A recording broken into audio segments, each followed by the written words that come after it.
All right, Shout out to I was you gonna say, with a Perk, hell of a list, man. I was gonna say, Perk, you're the guy that usually make the list. What do you think? AEW Dynamite, Wednesdays on TSN. This is OverDrive with Hayes, Noodles, and the O-Dog on TSN 1050.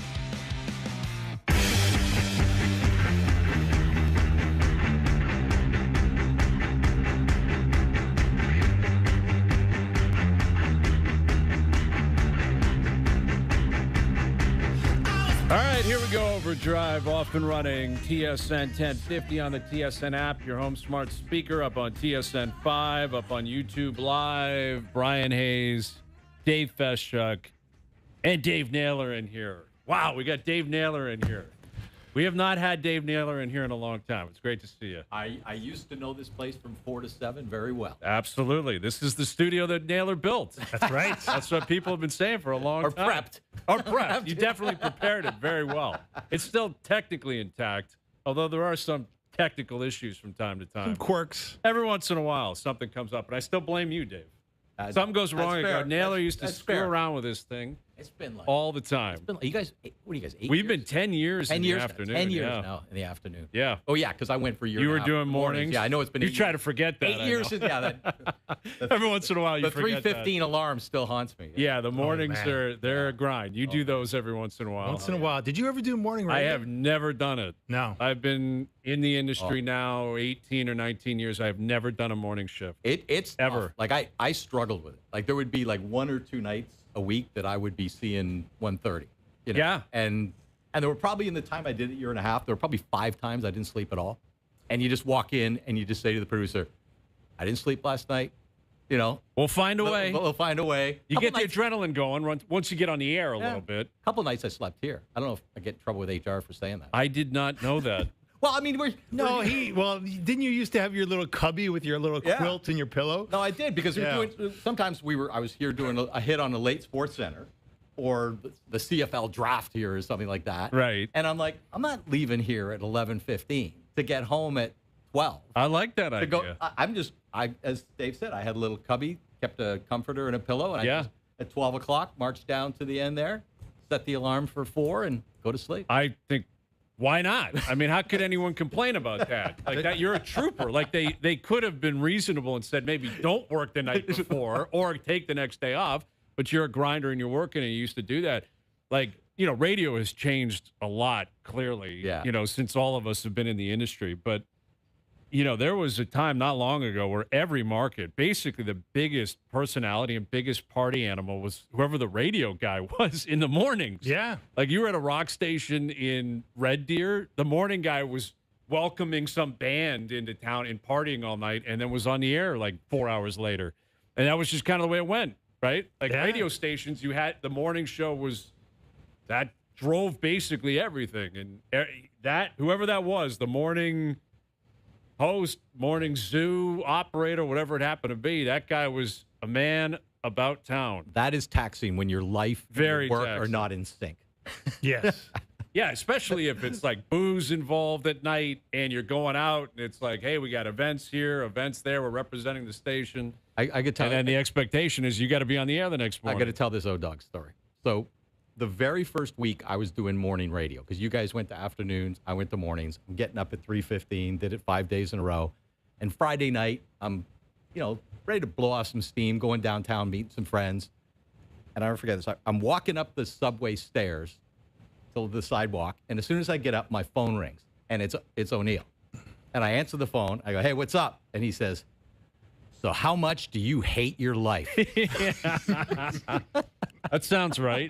That's very encouraging. I don't have to convince you that that's what he said. I know right? exactly. I know exactly. And then he would cut right to the chase, and then as you're answering, he'd cut you off and say, I got to go. I got to go. And even though he called you to bring that up. But that sounds right. It was encouraging. It was encouraging. End of my first week. How much do you hate your life? Yeah, in his way, it was encouraging. It was, yeah. But, yeah, you guys have done it a lot here. Oh, actually, I think did some morning shifts back in the day. But it's great to see you. Great to have you. Speaking of the CFL, there's a lot of excitement in town. The Argos are finally home opener. Home opener tomorrow. Wow. Like, how bizarre is it that August 6th is the home opener for the Toronto Argonauts. They did their walkthrough this morning at BMO Field. I think the first time they've been at BMO all year. And Is they're it three really? and- Yeah. Wow. Really, they haven't even been on the ground. No, because they came back to town, but they practiced at Lamport. So they did the Sure. walkthrough today. I was talking to Jim Barker, their personnel director. He said, "Yeah, it was a real lift out there. Just being there and kind of being home, you could just kind of feel it." Chad Kelly had a good week of practice. They'll have a tough game with Calgary. Yeah, coming in Calgary's Thursday in night, town too. But yeah, this has been the.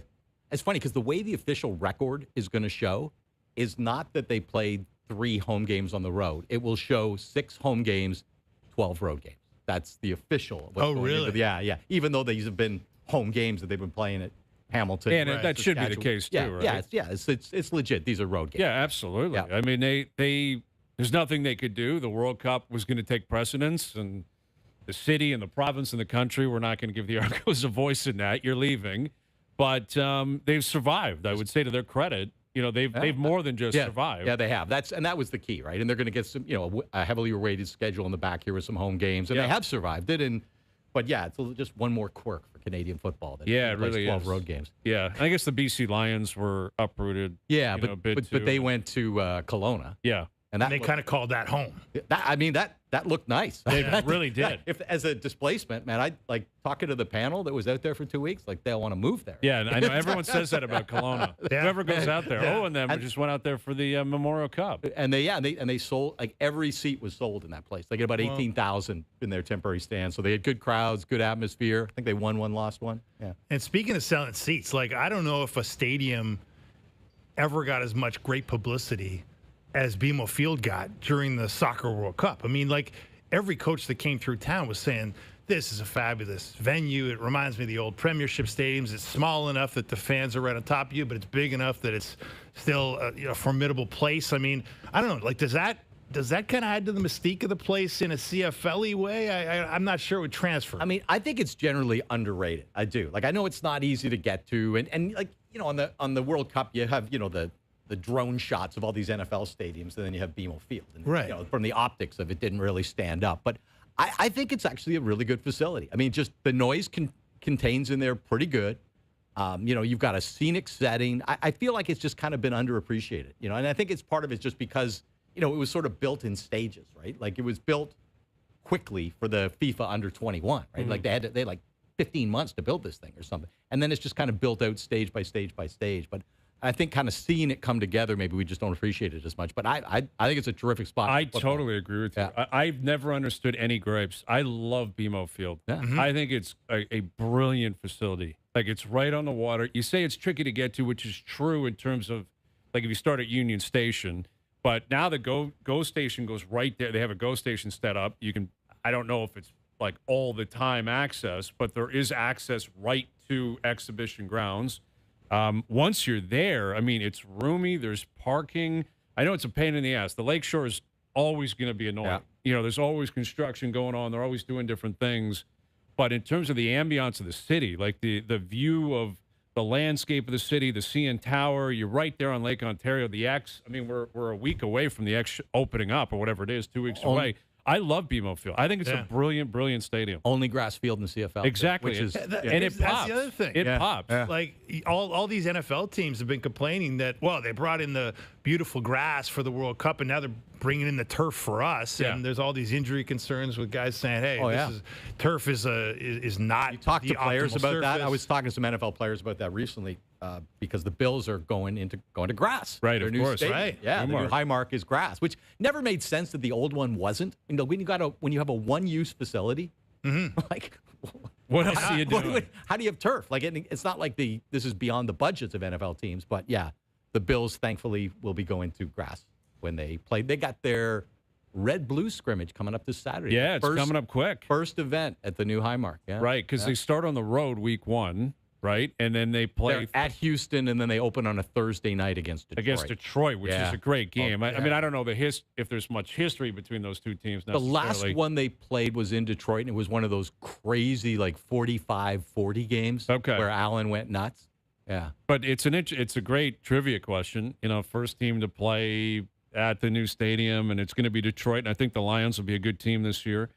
People could be walking out of there with the Bills at 0-2. Well, that's I mean, it. it's not. At Houston. They've lost their last 2 trips to Houston. And they're a very good team. I'm going to bet that under Josh Allen, you'd have to search hard to find somewhere the Bills have lost twice in the last 2 times they've been there. Yeah. And not just lost, but like the offense really got taken apart in both times. Houston has the potential to have the best defense in the league this year. Like their pass rush is a machine. Yeah. It's up there, Dave. Yeah. Well, I think the Rams and it's Rams and everybody else. Isn't it? I hear you, but like Denver's pretty good. Houston's pretty good. Like they got like Seattle's got a great young defense. Yeah. You know, like I know I'm not saying I would bet against the Rams statistically by the end of the year, especially if Aaron Donald comes back. Which it feels like he's going to. Likely going to happen, for sure. It's been a long time since we've had a preseason team that is this hot a pick in the Rams. And the shortest odds you can find. They're like 5-1 to win the Super Bowl. Which is crazy. Not win the division, like win which is a tough the division. Super Bowl, a very tough division. Dodgers-esque. Yeah, exactly. I mean, the Dodgers are getting pumped again this afternoon. They might lose 6 in a row. Yeah. Now they still got like a 9-game lead in the division, so it's not a concern. It's not even on the radar. That's a good question. I mean, the Dodgers, I think, they've got to be ahead of the Rams in terms of, like, if you're picking a likely champion. They're a bigger favorite. They're a bigger favorite, Yes. and they're further along in the season. Right. And they've won 2 in a row, so you kind of know they're capable of doing it. The Rams won, I guess, a few years ago, so they do have it within their. And they were close last year. Like and a lot, they were very good last year. Before they lost that Thursday night game to Seattle. Remember that one? Yes, at Seattle. I think, it's the weird one that had the weird play at the goal line. That ended up in overtime. Yeah. Like before that, they were kind of getting to consensus territory. Right, as the best team. Yeah. As the team to beat, for sure. And then, Seattle held on to home field. Right. And kind of the rest was history at that point. But, like, Seattle's an interesting one. And Hard Knocks debuted on Crave last night. It's on TSN tonight, episode 1. And they are, like, conversely, you look at the Rams and how much attention they're getting. Is this the most disrespected, like, champion we've seen in a long time? I don't see anyone, like, making the case for Seattle going back-to-back. Where when Kansas City won, it was always like, all right, they're the favorites next year, clearly. When the Patriots ever won their Super Bowls, it's like, all right, they're the favorite. When the Eagles won their Super Bowl, people are like, Philly's the best team. And Seattle, not even the best team in their own division, according to the general public. It's because the Rams have done so all much. Because of Myles Garrett. Yeah. And I guess McDuffie getting there too. Maybe Donald returning. I get all that. But Seattle was a young team that popped. Like and football's a young man's game predominantly. Like Aaron Donald, I presume, comes back and is a dominant force. I would guess that. But he's 35 and hasn't played in 2 years. Not guaranteed. But the not played in 2 years could be a good thing. It absolutely could be. Yeah. It could be, or he shows up and goes, you know what, honestly, I checked out and I'm not ready to come back and play. It's possible. Like some guys leave and they come back and like, I lost it. Like, I don't have it anymore. He seems like a freak of nature and more than capable of going out there. And if he's got his pads on, he's going to be disruptive. But like Seattle's defense, largely kind of a no-name defense, unless you're a diehard NFL fan. They're young, and dominant, and they didn't they go got a anywhere. defensive-minded head coach, exactly, Mike McDonald. So, like, why can't Seattle still be a team that wins 11 or 12 games and goes back to the playoffs? And a lot of people say Mike McDonald's the one guy that's kind of got the Rams number. Like he can go head-to-head with Sean McVay, right, and call plays in that way.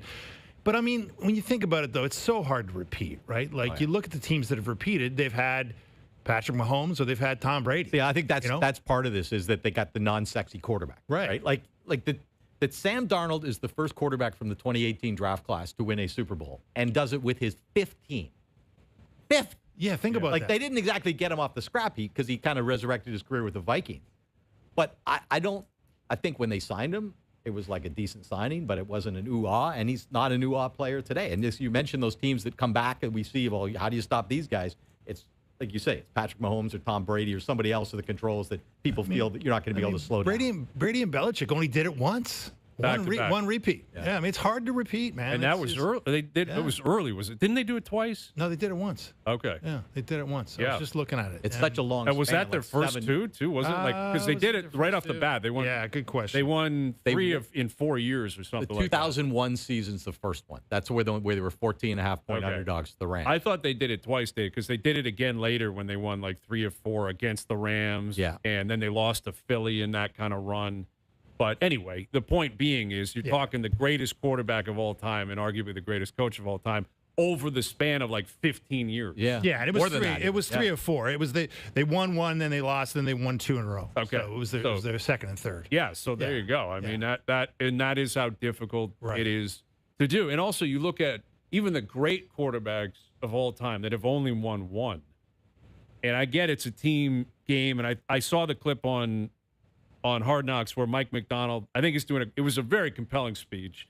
I don't know how much they land in early August in terms of what it means in January and February, but he tried to bring up the Bulls of the 90s. Well, he did bring up. He didn't try to. He brought up the Bulls of the 90s, and he pointed to, it finally worked for them when they realized it wasn't just about Michael Jordan. It was about all of the players connecting. Now, I don't know exactly who he's talking about because Sam Darnold is not Michael Jordan. No. I don't know who the one guy was on Seattle that was getting all of the attention, unless it's Jackson Smith. And I was going to say maybe JSN. Yeah. Maybe.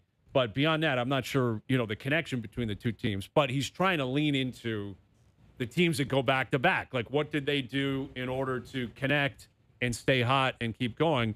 Interestingly enough, the last time Seattle won a Super Bowl, they almost went back-to-back until Russell Wilson threw a pick on the goal line against the Patriots. But you look at some of the greats quarterbacks of all time, like Aaron Rodgers, he's only won one. Drew Brees, only won one, right? Like there's a bunch of guys, like great quarterbacks who only won one Super Bowl. And the idea of Darnold getting two this quickly after being a complete write-off in the league 3 or 4 years ago. In a great quarterback year, he was kind of the weak link almost. Yeah, would be like a remarkable story. I guess Josh Rosen was, but. Yeah, Rosen, and he went like 10th overall and was a complete bust. But, like, Josh Allen hasn't even played in one yet. Lamar Jackson hasn't even played in a Super Bowl yet. So if I was sitting here on August the 4th last year, and we were talking about, NFL teams and quarterbacks that we really like and think, can win a Super Bowl, if I'd, thrown out that Jared Goff, Patrick Mahomes, and Lamar Jackson, their teams would all miss the playoffs. Yeah. Never mind not get to a Super Bowl or not win one. I mean, that just shows you. The fact that those three quarterbacks in the same season exactly didn't play a snap of postseason football. And that's why it makes, I think, that, I mean, every season in the NFL prior to it getting started is fascinating, and everyone's in pools and everyone's making predictions. We're going to do that in like 15 minutes. But there is, I wouldn't say there's a fork in the road right now, but there's the dominant teams and the dominant quarterbacks, more specifically in the AFC, who have been mainstays for a long time. Josh Allen and the Bills, Lamar Jackson and the Ravens, Patrick Mahomes and the Kansas City Chiefs, who now have Bo Nix and the Denver Broncos. I guess C.J. Stroud, although he was awful in the playoffs, but still, Houston was a playoff team. Drake May was in the MVP conference. Drake May and the Patriots. Yeah, they won it. I mean, he was like right there. Exactly. Yeah. Trevor Lawrence and the Jags were one of the hottest teams in the league down the stretch and almost got the Bills in the playoffs. Like, there's these new teams that are kind of throwing their hat into the ring, and there's only so many spots. And that's it. Like, when you sort of suppose that Kansas City and Baltimore will both move back into the playoff picture, who's moving out? Yeah. You know what I mean? Like if you're can't move in and somebody's moving out. If you're putting the Chiefs and Ravens, back in there, who's going out? Who's coming out? It's maybe the call. Chargers I could see possibly taking a step back. Maybe. It's a tough division. Maybe they finish third and just miss. But yeah, it's tough. It is. And you're right. Brady only won back-to-back once. Yeah. Which is wild. Yeah. It's I would have said more than that, and I can't believe that. I know. That's how tough it is. I had to look it up a handful of times just to make sure I was wrong. It feels like the concentration was heavy enough that he should have won more back-to-back. Feels like every time you looked up, he had a Vince Lombardi trophy above his head. It felt that way. But it was a long career, and, he only got 7. Yeah. And he lost a few. That's the wild thing. Like, he lost. Eli got him. Yeah. Eli got him. Twice. And Nick Foles got him, which is pretty wild.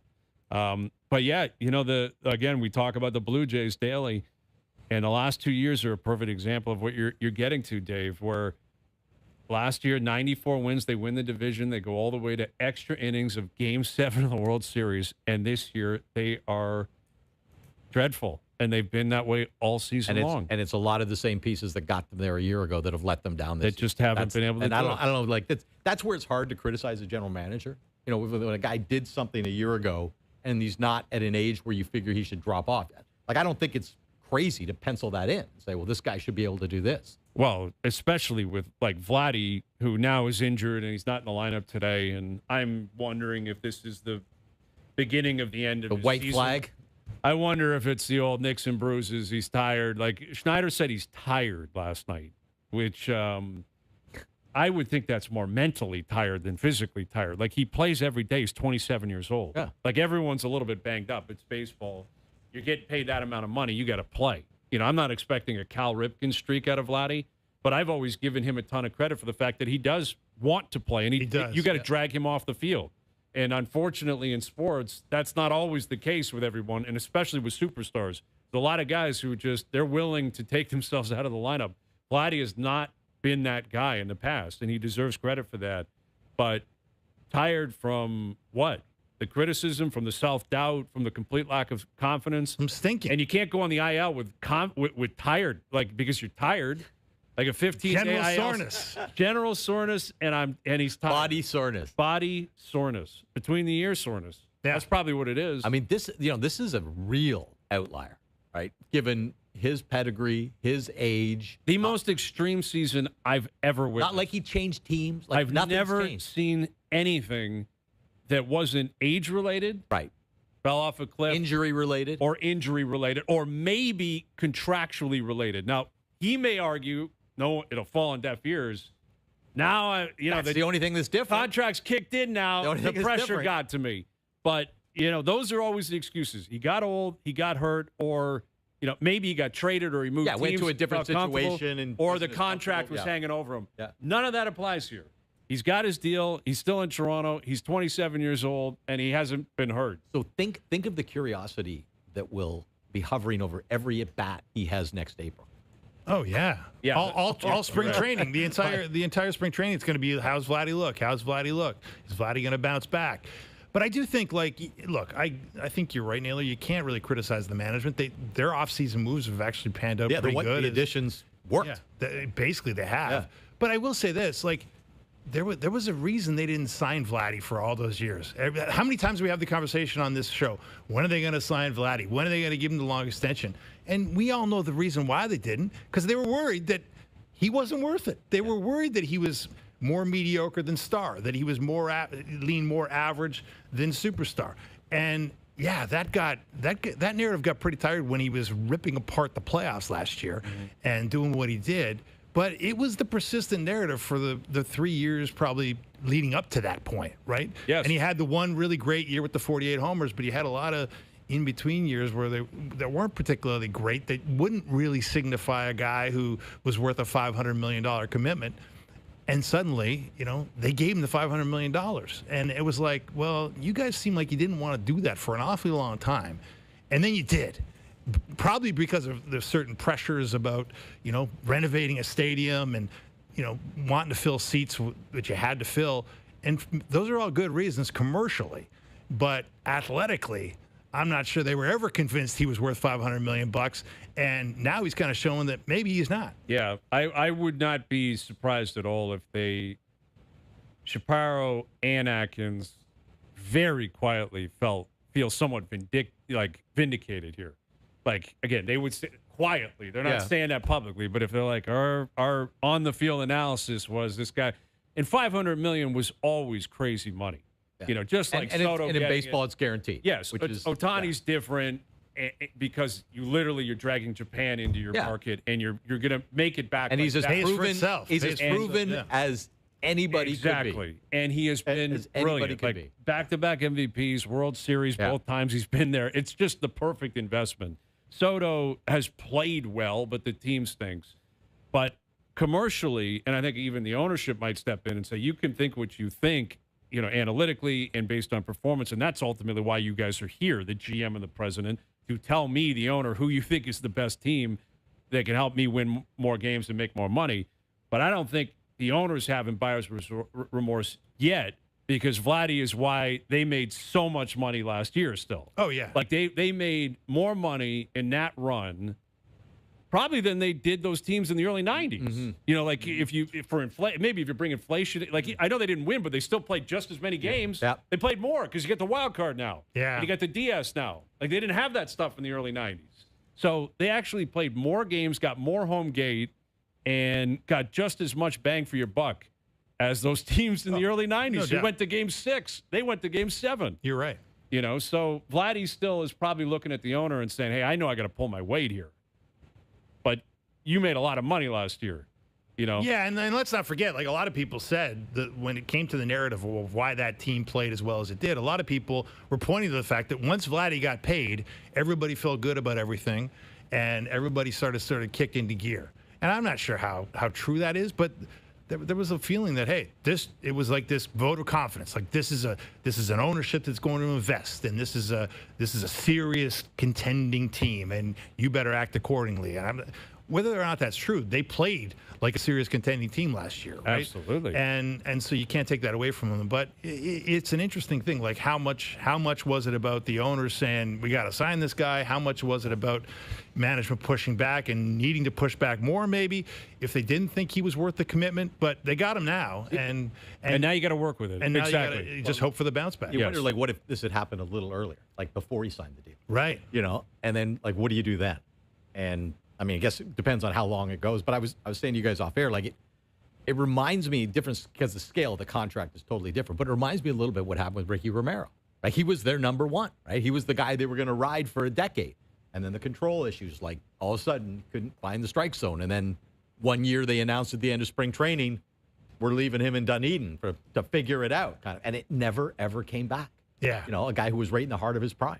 It's amazing. And that's the nightmare scenario. That's the nightmare. That it will never come back. That you will never, ever hit another home run at Rogers Center in your career, Vladdy Guerrero Jr. No one wants to hear that. I'm not sure it's going to happen that way. I'm pretty sure it's not. But, I mean, like, he's making it look so hard, right? That like, you look at it last night. Like, the kid comes up for the Yankees. Their number one prospect, George Lombard Jr., son of a major leaguer, just like Vladdy. And, first at bat, knocks out of the park. Didn't Vladdy do that when he got called up? That's what I mean. Like, I'm always amazed at that. Why guys seem better that early in their career sometimes once they've had 5 years in. Maybe it's the mental baggage thing. I mean, but it's just like suddenly this kid in his first major league plate appearance has got more home runs than Vladdy, all season. It's like there's a stat. That's what I mean. Oh, it's just like, how can that be? Like it's like, and to your point, like it's such a stark fall off. Like it's Austin Matthews going from 69 goals to averaging 30 these past 2 years, which is what he's done. 33 and 27 after a 69. That's pretty stark, but we saw there were some factors there. Like we know we took a trip to Germany to treat an undisclosed. There was an injury that you knew was going. Yeah, we knew maybe more than one, right? So different coach, different felt system. like a different player. Wasn't skating quite as powerfully. Wasn't shooting it as hard. With Vladdy, it's just it's hard. It's harder to explain it. There's no obvious injury other than general soreness. Maybe it's mental fatigue, but you just don't see this from a player, especially since it's coming off. You talk about pressure, like pressure of $500 million. How about the pressure of the World Series? And he embraced it. And was brilliant. And was absolutely awesome. Like it's like a psychological study here. Like there's probably very few precedents of a guy that was that good in such a high leverage environment that's become this bad in regular season games. Well, and 27, I know this is the statistical peak of a major league hitter. Like, and this is the one thing about baseball when you're evaluating players, good, bad, peaks, all that. You talk about football or hockey or basketball, there's all kinds of other factors that kind of muck the numbers, right? Where you're playing, the system you're playing, all kinds of things. If you're in football, if your defense is terrible, like all kinds of things. But baseball is the one sport, like I always say, it's a individual sport masquerading as a team sport, right? Exactly. It's a bunch of one-on-one matchups. Yep. And the sample size is so huge that the numbers are never wrong, right? Over the course of a season. They are what they are. And so when you throw in the exactness of the numbers and that he's doing this at what is ordinarily the statistical peak of a major league hitter, wow. Yeah. It's wild. And to put a bow on this and the kind of bizarre how did we get here situation, he signed that extension in spring training last year. Yeah. They actually probably saved money because if they signed him after the World Series, it would have been $600 million. You're right. Or $650. And they would have had no choice but to give it to him. So in a weird way, they actually... It was a great move. It was a great move to give him $500 million because there was no way out after the World Series run. Oh, they for would have sure. just blank checked it and said, what is it? We can't let you leave now. Yeah. Like, it can't happen. And it would have been more than $500 million. We all know that. Okay, Steve Phillips in just over half an hour. We're going to do a couple of drafts this afternoon. We're going to do a Super Bowl pick draft. We'll snake it. And quarterbacks for this upcoming season. So not in terms of the next 10 years, not a legacy pool. We're talking who we think is going to be the best in 2026 in the NFL. That more still to come. Dave Naylor in here, Dave Feschuk in here. I'm Brian Hayes. OverDrive continues up on YouTube Live.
IndyCar in Canada is on the move. Markham, Ontario takes the wheel. Ontario Honda dealers Indy at Markham on TSN, CTV, and Crave.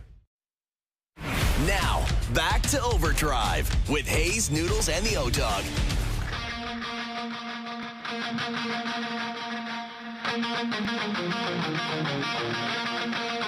right, OverDrive continues, powered by FanDuel, bringing you more ways to play your game your way. We've got Steve Phillips in half an hour. Got the Hall of Fame game tomorrow night, I believe, down in Canton, which will coincide with the Argos home opener tomorrow down at BMO Field. They got rid of all the new stands are out, which I was kind of hoping they'd keep those in some way. Really? But I understand why they.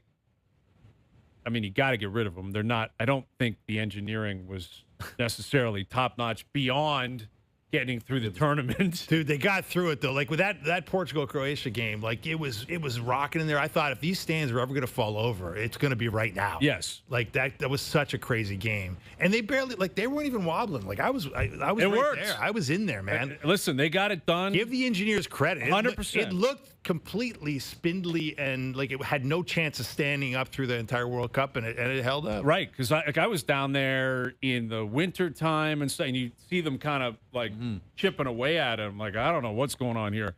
I don't know if it would have lasted like another winter or whatever. And obviously, like I said what I said about BMO. I love BMO Field, so I want the sight lines. I don't need the, all these makeshift stands kind of blocking views and sight lines and stuff like that. But nonetheless, great to have the Argos back in town. Argos stamps tomorrow. All right, let's do a quarterback snake draft here. This is specific to 2026. All right, we are isolating this upcoming season. So it's not a legacy pick, greatest quarterback of all time. It's not starting a franchise mentality, so you're not going to take like Bryce Young over Matt Stafford or something like that. It's simply who you project to be the best quarterback this season. If you had a team and you were running it this year, who are you taking? All right, so we flip coins. It's going to go Naylor, Feschuk, Hayes, and then we'll loop back around Snake. Dave, you have the luxury of having the first pick overall in the 2026 quarterback draft.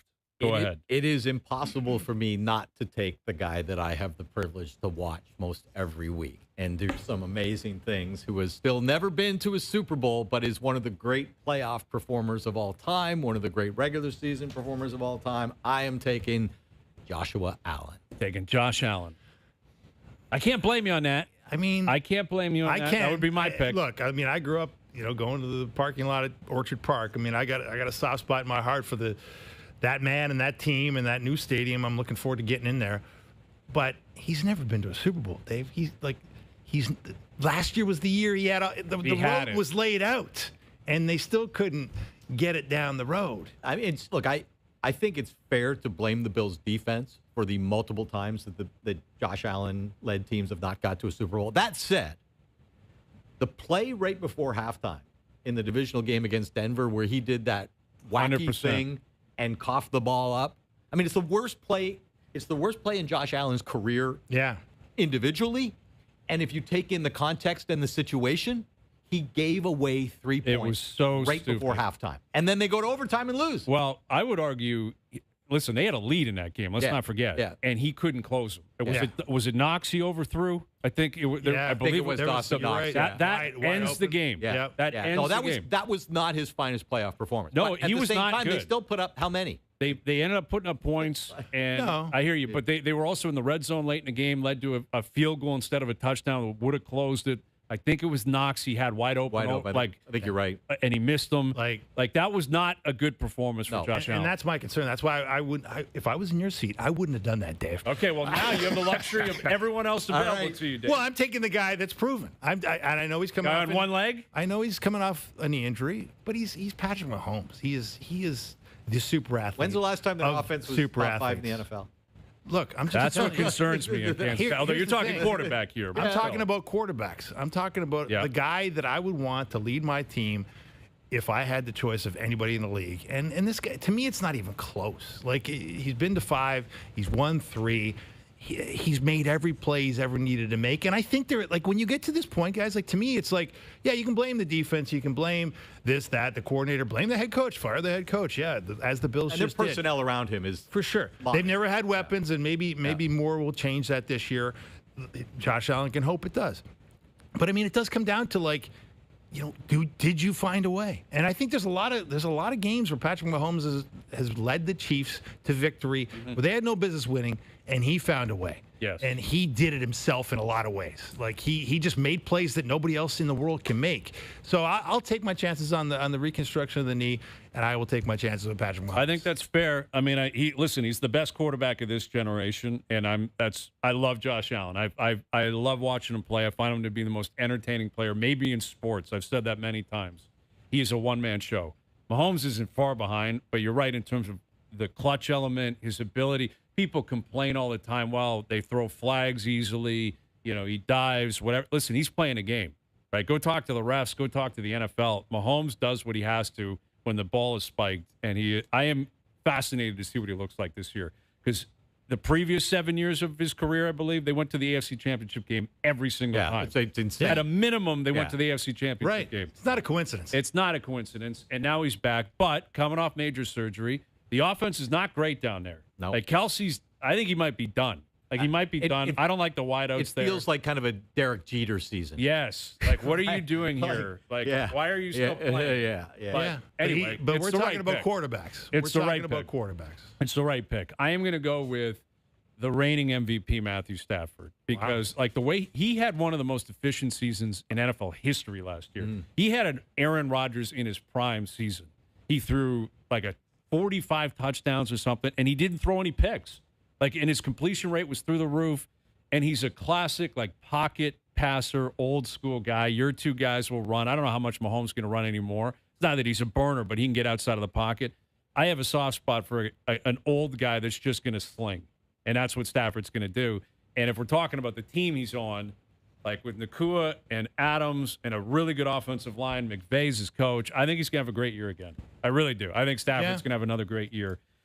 Now is What's the age? He's 37, I believe. 38. It might be 38 now. 38. I know. Yeah, he's 38. That's getting there. I mean, with 38, I don't worry about a guy's arm. I worry about his durability. But the last 2 years they've said. Last year everyone thought he didn't have a back left and he won the MVP. So I hear you. It's a gamble. Does this have George Springer vibes? Like best player on the team at 30, whatever he was. It may not be a great pick, but this is the conundrum, I think, once you get past Allen and Mahomes, because now it's okay. It's one of Burrow or Jackson for me as we snake back here. Both of them injury prone. Both of them coming off injured seasons. Lamar had a dreadful season. Now he's got a new coach. Cincinnati's always a mess. I'm going to take Joe Burrow here. Okay. I would have. Yeah, I'm going to take Burrow again. These are two pocket passers. He's basically the younger Matt Stafford. He can sling it. He stands in the pocket and takes hits, but he gets throws off. He's a winner. Like, he's got that mentality. We just talked about Allen trying to get to a Super Bowl. Burrow has been there. He lost to Matt Stafford and the Rams, but he has been there. Super accurate. If he's healthy and if that line can hold up with the weapons there, especially Jamar Chase, who might be the best wideout in the league, I think Burrow's primed for a great, great season. So I'll take Joe Burrow at 4. I like it. I like that a lot. I like that.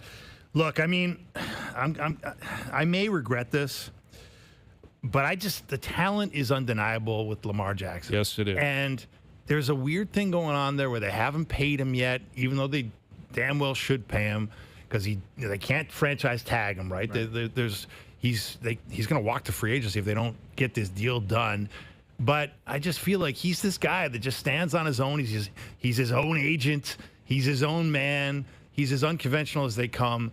But he's as talented as we've seen. Yeah, he is. Outside of Mahomes, I think. I agree. And his ability to run is unmatched in the league. And he can throw the ball a little bit. But he can throw the ball too. Like he used to get labeled as like, oh, he just runs. He can throw the ball. Like he's an accurate thrower. He can do it. But Lamar, with a bee in his bonnet about maybe they've done him a little bit wrong here, and maybe with a little bit more to prove than usual, I'm going to go with Lamar Jackson. Okay. And I would say he hasn't always had a stack cast around him, right? That's part of, I think, Lamar Jackson's story is maybe having to do a little bit more on his own than a Josh Allen, as much as Josh Allen's had to do a lot of it on his own. Yeah, for sure. I'm talking about overall kind of length of career. And Derrick Henry, how much does he have left in the tank? We've been asking that for a long time, but he's a big boy who's taking a lot of hits. I've never seen a player who almost erased that he ever played for anybody else like Derrick Henry. Like, how long was he with the Titans? Like forever. Yeah. And after 2,000 yards after season, two seasons in Baltimore, it's like he's been in Baltimore forever. You're right. Like, it's like the Tennessee years didn't even happen. You're totally he just right. so much seems a Raven. Yep. All right. I'm going to go with You got 2 picks here. I got 2 We're picks. snaking back. Okay. So you got 2 picks here. Okay, I'm going to go first with Jared Goff, who doesn't always get the love, but I think, for a guy who doesn't play off schedule, right? That's the biggest difference between him and a lot of the other guys we've mentioned, that he's more of a drop back, stand in the pocket. But, man, I mean, he's accurate. He's vertical thrower. Yep. I mean, Detroit's been one of the best offenses in the NFL for a reason. And it's funny because when he got there, I think there was a sense in Detroit that he was a kind of a placeholder. Yes. Because remember, the Rams had kind of given up on him. It was right? a money play. It was You a had money to send the yeah. money back. And I remember being at Lions camp one time, and Dan Campbell, it was kind of noteworthy that he said, no, he wanted to extend him. Because I think at that time people just thought they're buying time. And the Lions kind of accelerated how good they got, how quickly. So people thought they were still years away. Goff will move on. They'll draft a guy. No, Goff's the guy. Yep. And, for a former number 1 overall, not that often you see a number 1 overall transplanted as successfully. Big So time. I'm going Jared Goff. Okay. And then I got one more. One more. I'm going to go. This is where we're getting into the weeds where there's options. I mean, everybody else who's left has got some variance in the Yes, game, right? big That's time. the difference between the top tier Yep. and the next tier down. We see good weeks and bad weeks and good seasons and bad seasons. But, Hazy, I'm going to go with Jordan Love. Oh, Wow. there for me. I was going to take him. I'm going to go with Jordan Love. I'm a fan. I Yeah. mean, literally and figuratively. I think he's got a ton of talent. Yeah, and he's. I saw him play live last year or the year before, and it's just one of those guys I appreciated watching him live because you saw how tight he could throw the ball. Yes. Into coverage. He's right? got an arm, he man. He didn't need guys that had separated 3 yards. He's a playoff performer too. He's always yeah. put up numbers in the Always. playoffs. So I'm going with Jordan Love. I didn't think he'd be off. I thought he'd be on the board when I was up. That is over Caleb Williams in the division. I was There going you to go. say There you that's go. well, Caleb. I think that's my pick. I think it's. You take I think Caleb? I feel like I'm maybe being influenced by all the bandwagon hoppers that are talking about how the Bears are the sleeper pick to win it, and the Bears are gonna, rewrite history here, and the Bears are really good. I mean, but I think a lot of that comes down to the fact that Williams is that good. Like he really is. Like he's as talented as they come outside. Like I think in just raw talent, I think it might His go arm Mahomes. is a weapon. Yeah. It might go Mahomes, Lamar, and then Williams. I mean, what do you? Is that? I mean, am Josh I wrong on Allen's that? got to be in that conversation. I would not put Williams there yet, but I think one of the things that he's really demonstrated is just the ability to, when the game is on the line, like he's become a late game hero, right? And that's, I think, a big way that we evaluate quarterbacks. Yeah. That's on your scorecard. That's a big thing. And look, I mean, the Bears being the Bears. I mean, I think they're probably setting their fans up for a huge disappointment, right? Well, and the bar in Chicago, this is amazing, is like shockingly low. Yeah. Like if you look at the Bears, like all-time passing marks, some of them are like a lot of them are owned by a guy named Sid Luckman. Yeah. Right. Played in like what? The 40s? Like it was the dead ball era. They barely legalized the forward Yeah. pass. Like And Jay Cutler's there. Joe Jay Montana. Cutler owns a ton. Yeah. Because, and even remember when he signed with Chicago, it was actually weird to watch football with the Bears having a big arm quarterback. Guy that could like throw a the guy ball. who could really back up and sling because you just never seen it. Yeah. So yeah, No, they have a thing for bad quarterback. And I think I really do think that it could all come crashing down there pretty quickly. But he's the reason No, it won't. but Yeah, maybe. If it doesn't, Yeah. I got to give credit to their head coach. Like Ben Johnson, he put a stake in the ground last year for them. And he took a definite leap. That's leap forward. Huge, right? Yeah, huge leap forward. Yeah. But if Caleb Williams is still like ascending, then they'll be okay. It feels like he is. Yeah, and he's got a weapon for an arm, man. He can make throws that very few guys can make. And then the thing you worry about is now there's expectations. Yes, and that's a big question. And that leads me to the last pick here in the third round where I have like veteran guys, Dak Prescott, who I'm not going to take. Herbert, I like Herbert, but he's not clutch. He's awful in the playoffs. He's- Like in the yeah. biggest games, his numbers are statistically awful. I'm going to take Drake May because I feel like I need a young quarterback. And he had a great season last year. He did, Dave. He had a great running season, his ability to throw. Now they got A.J. Brown. He did. But I am a big believer, just in general, on the effect of strength and weakness of schedule.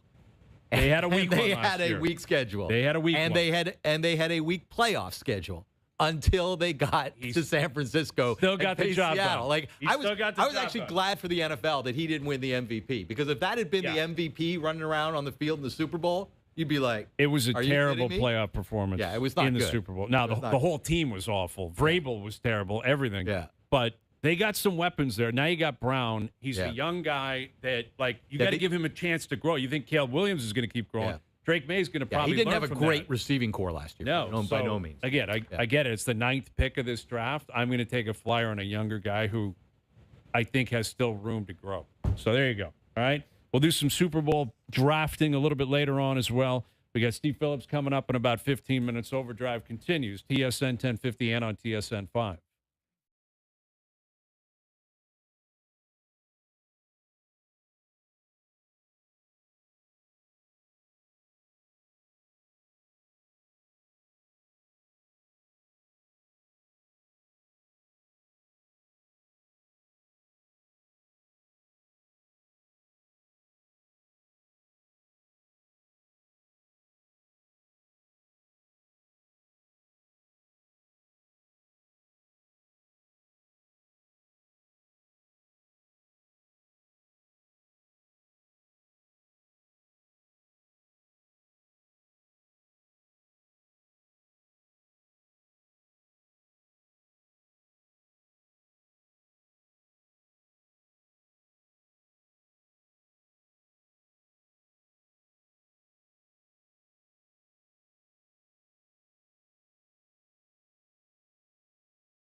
All right, Steve Phillips coming up in about 10 minutes. Seeing video come in of Kevin Gosman addressing the media down in Chicago, and it turns out he's actually not going to pitch in that game against the Jays. So that's disappointing. I thought that was going to line up. But I guess he's talking about the difference, I believe, between Wrigley and Rogers Center, which is a drastic difference. Yes. Where do you start? Yeah, it's a pretty drastic difference. But we'll play the clip. We'll get into it. Steve Phillips coming up. And, yeah, a little more drafting. Got some mini Jerry's I might throw at you guys as well. Good. And it sounds like Live Golf might be surviving somehow, which is fascinating. Against all odds. Well, I love how they have some big investor. They just don't name who the investor is. Yeah. Those are all the I quotes. don't want to embarrass them. Yeah. Like, we got a big investor coming up. Who is it? Wow. You know, it's a big one. We'll tell you about it. So I guess that announcement's coming out in the next 24 hours, but more on that into the next hour as well. All right. Dave Naylor in here. Dave Feschuk in here. Overdrive continues. Hour 2 up next on YouTube Live.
40 years in Toronto, IndyCar is on the move. Markham, Ontario takes the wheel with the new street circuit to test IndyCar's best.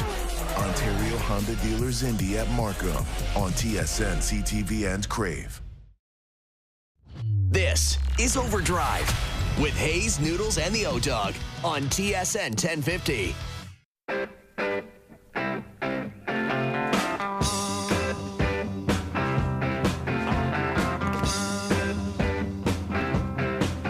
Hour 2 OverDrive continues, powered by FanDuel, bringing you more ways to play your game your way. Brian Hayes, Dave Naylor, Dave Feschuk, Steve Phillips coming up in a few moments. Got some mini Jerry's we'll get to. Maybe mix in another draft. We did our quarterback draft in the last hour. We've got the Argos home opener tomorrow night, which is wild to say in August, but it is true, down at BMO Field with the Stamps in town. And we got the Hall of Fame game tomorrow down in Canton, Ohio. So we got the NFL starting. We got the CFL going. All the college teams are back in camp, throughout the U.S. So football season is rapidly arriving. We mentioned it. The X is going to open up real soon, right? The X is opening up in like a week or so, week and a half, 2 weeks. In mid-July, what happened? I know. All of a sudden, it happens quickly. It does, right? We got tennis, and the women are playing, and it's we got a great group of players in Toronto. Like it's Sabalenka's here, and there's a lot of heavy hitters. So it's a good time to be a sports fan in Toronto. As for the trade deadline, which just went by. The Jays were obviously active, and we had Ross Atkins on here yesterday, and he described it as selling. That's what I asked him, like, did you sell? Were you buying? And he said, we were selling, which I think goes without saying when you sell Gosman and Varsho and Hoffman. Established major leaguers out the door. Established players that were supposed to be a big part of a winning team this year. They leave, then you're selling. But Gosman, that was one that was more, I think, heartfelt, like the exit. I think there was more of a connection to him, certainly than Hoffman and Varsho for that matter. They just haven't been here long enough. Yeah. And Gosman, 5 years, he really embraced Toronto. His family really embraced Toronto, and people eat that stuff up here. Mm-hmm. Love it when an American player comes up here and loves the city. Mm-hmm. We love when we hear that kind of stuff. So he's down at Wrigley pitching for the Cubs, and he was just speaking to the media. And he was relaying a story of when his wife arrived in Chicago and her first response to being there. Here's what he had to say.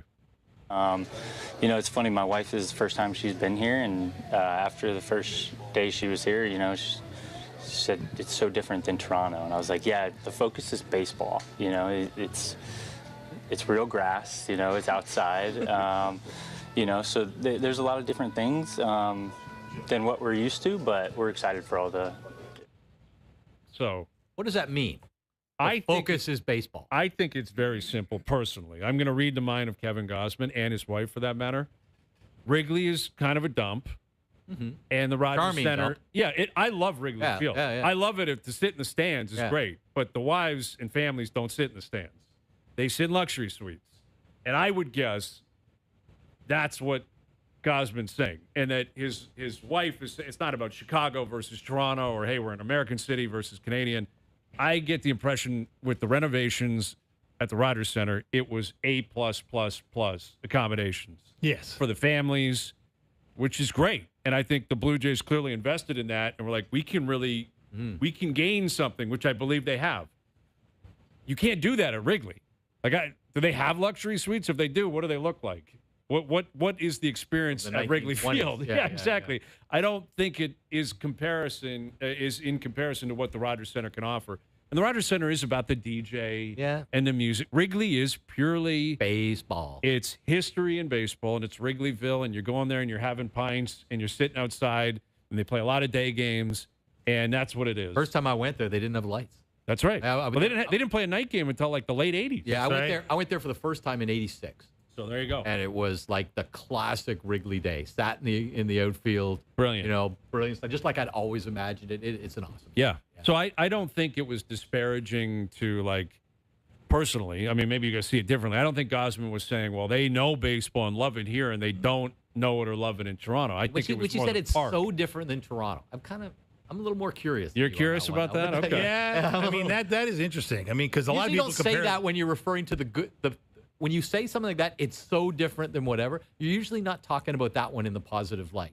The past one in the Yeah. I don't know. I think they're not talking about the one right now in a positive Okay. way. That's kind of the way I'm reading it. Okay. I think I it's read it more different than like, you guys. what is Wrigley? What the hell's going on here? Like, now, again, and I'm talking about as a VIP in the stadium. Oh, yeah. Not the experience of sitting in the bleachers. stands. Wives and kids and families, Treated they very get well. VIP. Yeah. Like parking underground, taking the VIP elevator up, the luxury suites, chefs galore. I don't know if that's happening in Wrigley. Yeah. And that would be my guess. If it's your first time, you're like, what the hell is going on here? I mean, like, where are it's we? like every team that's got an old stadium, they always renovate their stuff. I'm sure it's very passable because the players union won't allow it if it's not, right? Like you have to get to a standard, right? But the standards vary for sure.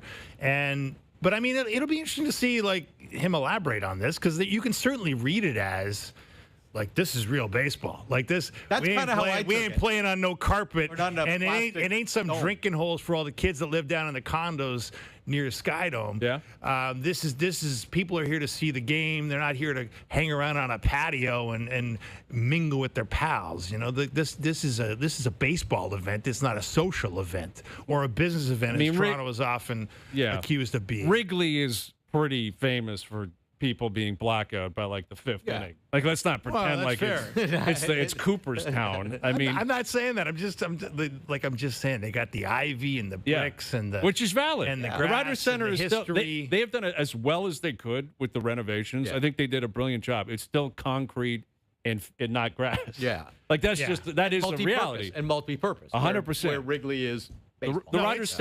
Rogers Center is a stadium, and Wrigley is a park. Yeah. And that's what it is. Yeah. And it is drastically different, and it has more history. There's no questioning that. Now, the Jays have been around for 50 years. Which is amazing. That's a lot of history. It's a lot of It's history. not Cubs history. It's not Red Sox or Yankee history, but it's a lot of history. It is. So I don't know. I can't imagine Gosman is saying that as like I actually feel like I'm really playing baseball now. Where up in Toronto, it was like a fantasy world that was more about a club than anything else, and we were I think it's the just- paid actors to kind of No, but fill out I'm the just saying, roles. like when you say the focus is baseball, like it is. That kind of invites the question. Yeah. What do you mean by that? What do you mean by that? I'd like to ask That would him be if my he was- follow-up. yeah, I that's think a lot valid. of people. If I was standing in that Yeah. scrum, that would be my follow-up. What do you mean by that? Yeah. So what was the focus in Toronto? I guess is what you're saying. right. Yeah. Yeah. Again, my interpretation, I could be wrong, is at the Rogers Center, it is about the DJs playing, and you've got patios going, and they've upgraded everything, and VIP Scoreboard through the roof, entertainment. and But the scoreboard food entertainment. and where you sitting. Yeah. And, There's and how listen, nice Mark is your Shapiro is on record saying that. He's like, Yeah. we want people that are downtown that even aren't huge baseball fans, Yeah. but will come into the park just to get Fan the the vibe. net. Yeah. Yeah. You're not really necessarily doing that at Wrigley. Like there isn't patios and Because it's iconic. Right? Totally. If you started to do that to Wrigley, you'd be messing with the iconic nature Absolutely. of the state. Well, Yeah. they got the roofs that you can sit on, and across the street or whatever. yeah, So yeah. it's they got all that figured out at Right. Wrigley, and they got Wrigleyville, manual which is scoreboard. to your point. It's I like love the manual scoreboard. That Yeah. to me is the most charming thing. Like when somebody scores 3 runs, the 0 comes down. yeah, it's Yeah, brilliant. just like, Augusta with almost. them and Fenway, right? Yeah, They're the last ones remaining. Now Fenway's a lot nicer. Fenway they've done a lot more work, to my eye, anyways. I've been to both. Mm-hmm. I like them both, but Fenway to me is like a more of a museum feel because they've just put it up to They got it up to buffered it. code. They buffered it. You know what more. I mean? Yes. Like Whereas- Wrigley is actually wild when you walk in there. It's hard to believe it's still a major league stadium. There are elements of it where you're walking around, you're going up and down the ramp. You're like, it's 1915 right now. You get off the L there. Yeah, Like, and you're going into the stadium. Like you say, it feels like you could be at any point in the 20th century. which I love, and I hope they preserve it and they keep it forever. Yeah. Because it is it's so different. Well, it's kind of interesting that there's never, I've never heard of a push to tear Wrigley down. Have you? Or Fenway? There've been a few, I think. Have there? Yeah. I mean, There's been a I few. get the impression, again, I don't know this, but people in ticket holders in Chicago are Yeah. like, I don't need Wrigley every if you're going to 40 or 50 Yeah, games, yeah. it maybe is getting a little bit old. Here's Steve Phillips, our TSN baseball insider. Where do you stand on that, Steve? Like Wrigley and Fenway, do they just have to survive forever, or is there going to be a day where they got to move on? Oh, no, no, no. They're going to survive forever. There's no question about that. I mean, they're iconic stadiums. They're in neighborhoods. You can picture back in the day, people getting home from work and walking over there. And it's changed now in the communities there. Wrigleyville, around Wrigley now, it's party central. I mean, there are bars, restaurants, hotels, you name it. Down in that area, it is a fun area to go to. There's a party, and there just happens to be a ball game going on. Fenway is really about the game; it's not about the party. But Wrigley's a bit of a different experience for sure. Yeah, and we just played a clip from Kevin Gausman where he said that his wife arrived in Chicago for the first time, I guess, at Wrigley, and said it's so different than Toronto, and he said, yeah, because it's about baseball here. It's outside. There's grass. How would you interpret a comment like that from Gausman? Yeah, I don't know. It's interesting. I mean, they're just different stadiums from different eras. And I know that he loved his time in Toronto. I mean, he raved about that. But look, it's a different experience, right? Natural grass, outdoors, brick walls, ivy versus, the contained stadium that can be a more sterile environment with less sort of character than what you get there. And, you think about old time baseball movies, other than the Bad News Bears, they're generally playing on grass, not turf. Like they were the Astrodome, I think, in the Bad News Bears. But I get the notion of it. But I got to tell you, the experience in Toronto, I will tell you that my co-host on MLB Network Radio, Eduardo Perez, is so disappointed that the Blue Jays aren't, playoff bound right now. He loved being there last year, loves Toronto, loves the environment, loves the fans, loves walking to the stadium and everything going on with it. So I think it's a different experience. Both of them are great. Mm-hmm. Well, when you look at, the idea that they're not going to the playoffs in all likelihood, Steve, and Ross Atkins was on OverDrive yesterday, this very program, talking about how, acknowledging they were sellers, essentially. When you see guys like Varsho and Gausman and Hoffman walk out the door, guys who were such a big part of what they achieved last year and, nearly hoisting the trophy, it's definitely a sales job. But how did you assess the way they also walked the line between, selling for now, but certainly attempting to build something for next year? Yeah, they were the most creative team at the trade deadline of any team. To be able to sell some of those expiring contracts and move them as they should and bring back some prospects in return. But to go get Jose Soriano, who, by the way, for those teams that were in the playoff race this year, was one of the most sought after. Not Skubal, but after Skubal, one of the more highly sought after guys because he had the years of control after that. And so for the Jays to get him, I thought was really well done on their part. He's an excellent pitcher. He's got the best ground ball rate in the American League this year and last year, even better than Framber Valdez, and gets a ton of ground balls, plays to the infield defense nicely for the Jays, keeps the ball in the ballpark for the most part. And so I love the move. I also really liked getting Spencer Arrighetti from the Astros for Dalton Varsho. I like Arrighetti. I think he can be part of the solution in the rotation, and certainly if not, then a swingman in that way. But there's times when he has greatness to him. He had a double-digit strikeout game earlier this year. He gets some swing and miss. So I really like that. Yeah, they gave up Arjun Nimala in the deal, but you've got to give up something to get something. We get the rest of this year and 2 years more of Soriano. I think it made sense to do it. They brought back prospects in some of the other deals and that need to fill out physically. A lot of them are really slight. 5'10" and 170, 6'2" and 160. Somebody 150 pounds, like soaking wet. So they've got to get them into the strength and conditioning program a bit, but they're very athletic, have really good feet. And so I'm excited about some of the guys they brought back too. So I thought they did an outstanding job. Steve, I'm going to ask you to put your general manager's hat on for me. If you had a team with Vladimir Guerrero early in a $500 million contract and he was having the season he's having, what would you do to try to get him reset for next season? Yeah, it's hard, because I will tell you that we're all humans. And at some point, I would have to contain my anger a little bit. I'm going to be honest. You know, I mean, I would be positive and upbeat, you know, trying to lift them up, everything else. But in the back, and when in my office, I'm like, come on, man. Like, let's go. Like, knock it off and let's start playing again. Like, I'd get frustrated about it, but I'd always try to portray the positive front. But I think that you got to wait it out. I mean, they've tried everything. Move them up down to the lineup, give them a day off, give them extra hitting, just show up and play, and take a couple days to get out of it. And nothing has seemed to work. It will at some point. The floodgates are going to open. It's clearly going to be too little too late this year. But the hope is that he can start to learn his own pathway. Like, that's the key as a player. You've got to learn your own pathway out of this funk.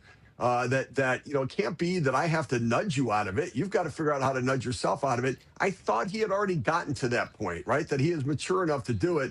But this is as bad a fall as I've seen for a young guy still in the prime of his career. And it's all mental right now. I mean, much of it is. And sometimes mental things turn into physical things. But I think you've got to start with his head before you fix anything else. With Steve Phillips, our TSN baseball insider, when you were mentioning Soriano, you threw out Skubal's name. And, you know, the Dodgers got him. You're a Detroit guy. You know, there's a lot of conspiracy theories out there, like why didn't the Tigers take different options that were on the table, allegedly? What is your read on how it got to a point where the Tigers decided to take the Dodgers package for Skubal? Yeah, so first, there cannot be conspiracies in baseball. There was collusion back in the day, but it leaked out at some point and they got caught. This is because here, you know why? Because nobody can keep a secret. Like Right. Like there's nobody telling the Tigers take a lesser deal because it's better for a negotiation, or you know the Brewers don't give up your better prospects because it's better for like nobody's doing that. They want to win. I think that this deal was one that look, the Zaire Hope is great. Like he's going to be a 30 homer, 25 stolen base guy, the number one player they got back in the deal. He was the Dodgers' fifth best prospect, but he's better than the Rays and Brewers' second best prospects. And they weren't willing to give up their first best prospect, top prospects in their organizations. Now, River Ryan's going to be the key, a 27-year-old prospect that you don't tend to connect the two. 27 years old, the prospect. He had Tommy John. The Tigers like him better than Emmett Sheehan. Emmett Sheehan, a pitcher in the major leagues, who, the Dodgers did not put in the deal, but the Tigers like him better than Sheehan. They think he's going to be very good now that he's healthy. Now, he wasn't good enough for the Dodgers to call up this year in any way, right? He stayed at AAA all year, but they like him, and the third kid. So if Ryan turns out to be good, then they made a good trade. I personally think, and again, they sort of scoffed at my notion, but I don't understand making the deal on Saturday. They said, well, you don't understand, publicly, Scott Harris was pushing back saying, when you make deals like this, you have the best player. That's not how it goes. They make offers. You kind of take offers and then you make the deal. I'm like, no. When you have the best player in the market, you control the timing of the entire market. Scott Boras does it every winter. And so for me, I would have not talked to the Dodgers at all on Sunday. Get your offer on Saturday. Leave them hanging all day squirming on Sunday. Talk to him Monday. So listen, I had a lot of conversations yesterday. Then I would have my assistant buzz me, say, hey, listen, Matt Arnold's on the phone. And I tell Andrew Freeman, hold on a minute. I got to take a call from Matt Arnold right here, the GM of the Brewers. And then I'd say, hey, I got my assistant said, hey, I got Eric Neander of the Rays on the phone right now. I got to take a call. I'd make them squirm. Like I'd squeeze as much as I can out of it. I don't think they did that. Could they have gotten more? I think so. Not a lot more, but more.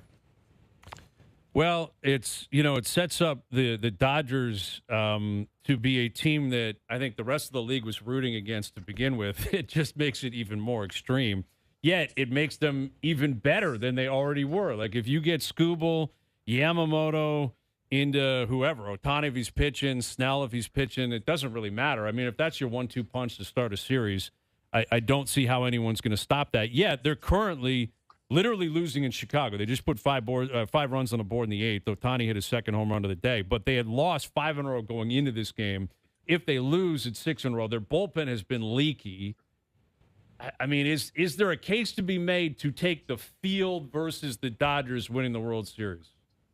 Oh, yeah, absolutely. 100%. It's so hard to get to win a World Series. It's harder now than it's ever been because of all the extra rounds in the playoffs. I would definitely take the field. I mean, the Jays pushed them to game 7, 11 innings last year. So it's not like they're so great that they're going to run the table. Now, they could, but so too could the Padres. So too could the Tampa Bay Rays. And so it's not going to be the best team. It's going to be the team playing the best. And you can see they're very beatable when they don't play their best. So, and their bullpen, what's going to happen? They're going to have starters that are left over. They're going to, fit into the bullpen. They'll use their starters there. They'll find a way to manage that and navigate it. Sasaki probably goes back to the bullpen for the playoffs, but they're beatable. There's no question about that. And, I think a lot of teams built their rosters at the deadline, stockpiling left-handed relievers to be able to face Ohtani, Freeman, and Kyle Tucker in October. So Jays win today, Steve, in 10 innings down in Houston, but more bad news brewing in Blue Jay land with the announcement that Trey Savage is going to be on the 15-day injured list after he experienced what John Schneider described as a pinching sensation in his plant leg as he was attempting to throw last night. 23-year-old guy. We all saw the phenom he was in the playoffs last year. What do you make of this? What's your level of concern about Trey Savage's health at this point in his career? Yeah, I'm not overly concerned about it at all. I mean, if his knee's tweaked, I wouldn't pitch him. And I'm glad he stopped when he did and spoke up about it, because when your bottom half isn't right and everything in the delivery starts in the bottom half, and when you compensate for that, it puts your arm in a different slot and you can end up hurting your elbow or your shoulder. So they did the right thing to get him out.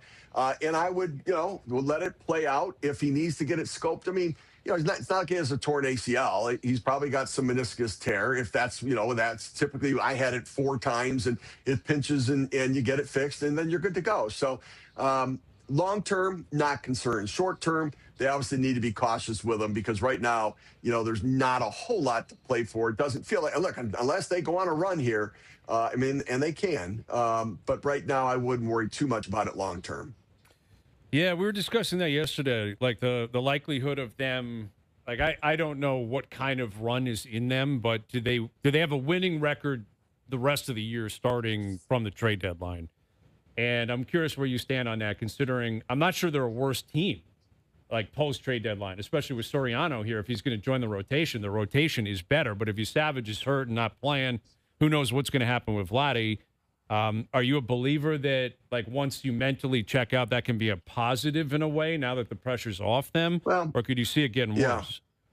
No, I can see how once you get through the deadline and you're a seller, it takes the burden off of, we have to get hits today. We've got to do this today because we're in it.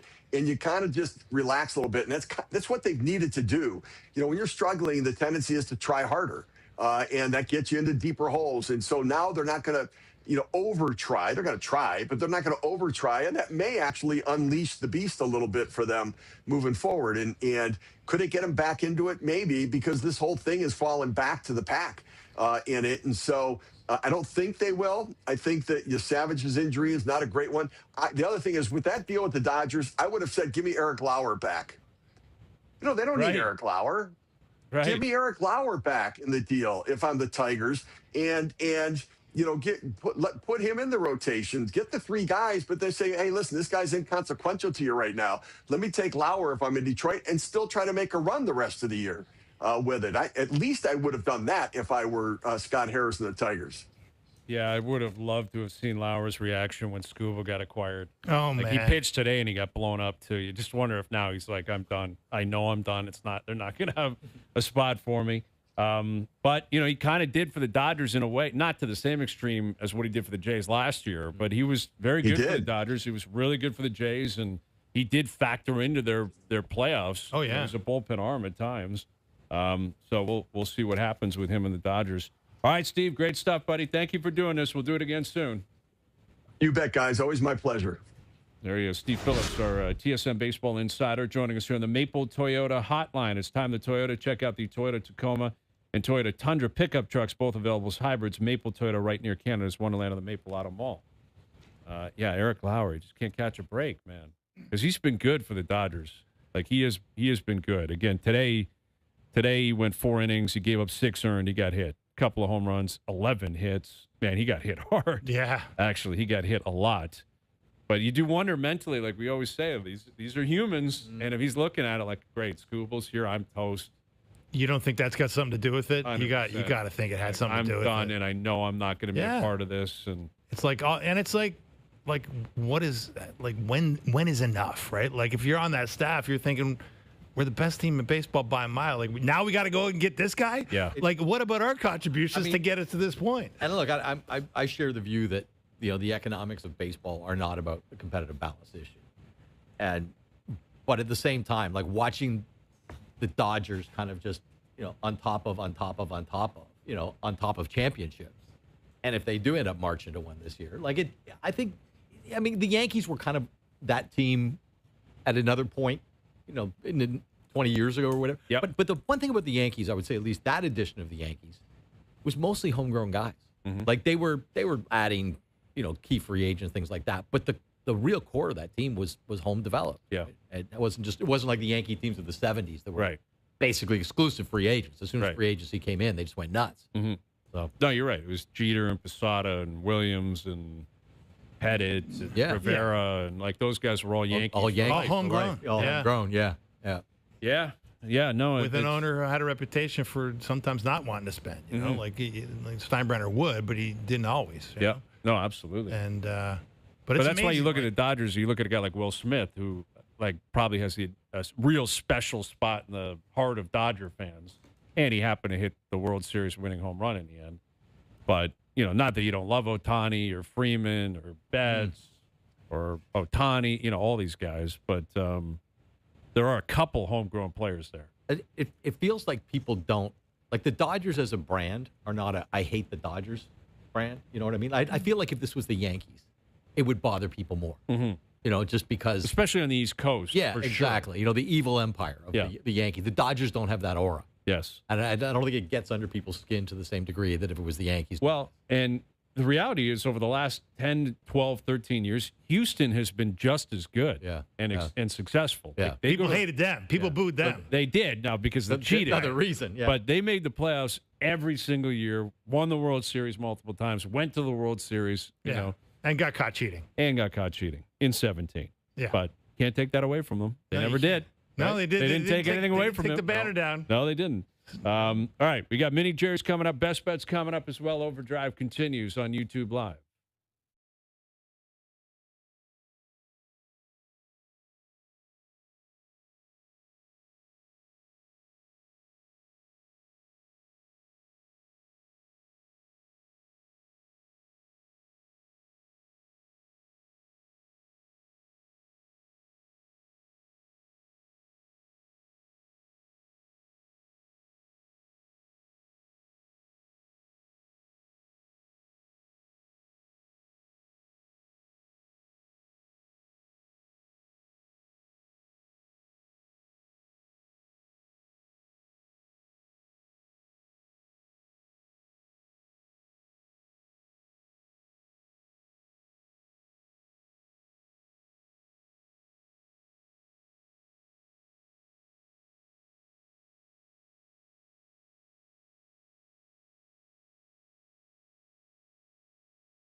coming up.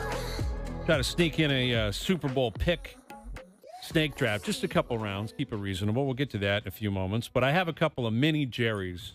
The reason they're basically it's mini Jerry because Jerry's just not here. Right. You know, like there's no Jerry. He gets the summer off? He takes the summer off. Nice. Yeah. Who did that deal? Who negotiated It's that? a very good deal. It's a remarkable deal. Great agent. Jerry's a smart guy.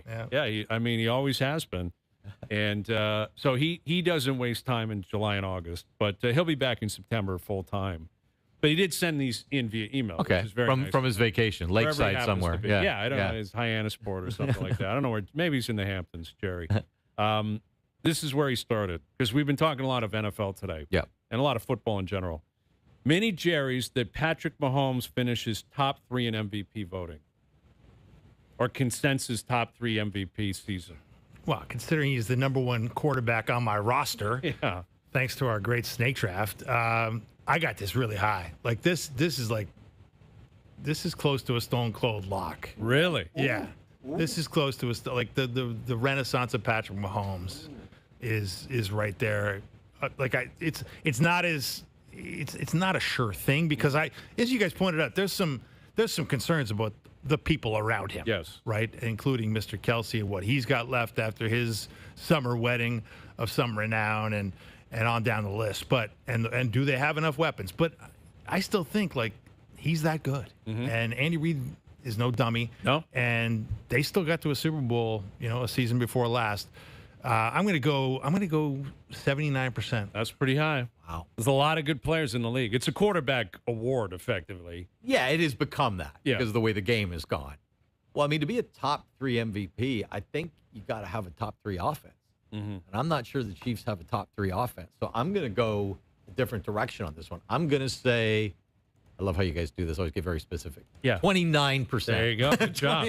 Good job. Yeah, you got to be. I mean, it's a science, right? Yeah, absolutely. I'm going tracking this. 29. I mean, coming off an ACL. I agree. And I agree. I'm in the minority. The extending the play skill that he has, in the NFL, something only needs to be diminished a little bit for it not to work as well as it did.